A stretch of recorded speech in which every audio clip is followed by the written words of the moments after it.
මේ කතා බහ අහන් හිටියම මට නැවතත් මතක් වෙනවා ඉතිහාසයේ තවුන්නාන්සලාගේම රජය 2010 2015 කොච්චර වැරදි විදියට තිරිසන් විදියට මට සලකලා තියනවද කියලා. ඒ කතානායකවරයා මෙතන වාඩි වෙලා ඉන්නවා. මට කැලෑ උසාවියකින් යුද හමුදාවේ දඩුවමක් දුන්නා. මම මාස 8ක් රිමාන්ඩ් කරගෙන හිටියා හිර කරගෙන.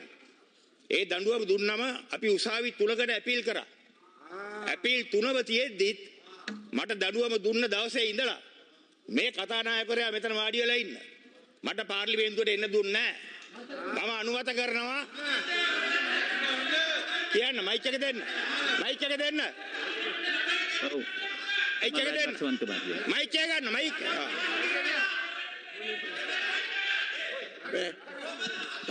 තවුන්නාන්සේට පාර්ලිමේන්තුවට එන්න අවසර දුන්නේ මමයි.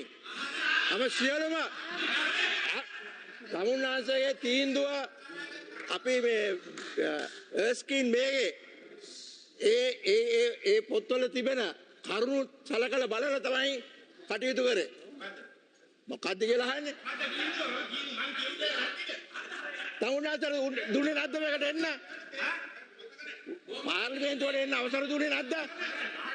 ආගන්නේ මොකද්ද ඒ? या बोरोड तमसे हाइए पेन्नाने गोड बूरो तमसे स्टॉप करें यानो හරි කරුණාකරලා නිශ්ශබ්ද වෙන්න අනිත් එක නිශ්ශබ්ද වෙන්න කරුණාකරලා නිශ්ශබ්ද වෙන්න එලියට පෙන්නන්න හරි බොහොම ස්තුතියි නිශ්ශබ්ද වෙන්න නිශ්ශබ්ද වෙන්න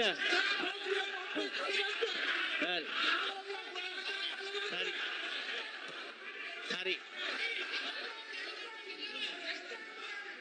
හරි හරි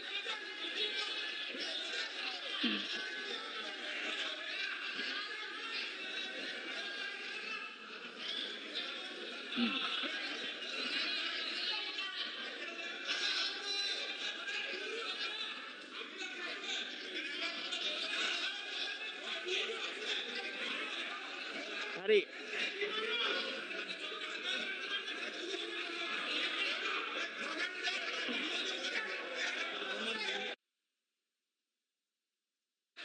සභාවේ වැඩ කටයුතු විනාඩි 5කට අත්හිටවනු ලැබේ.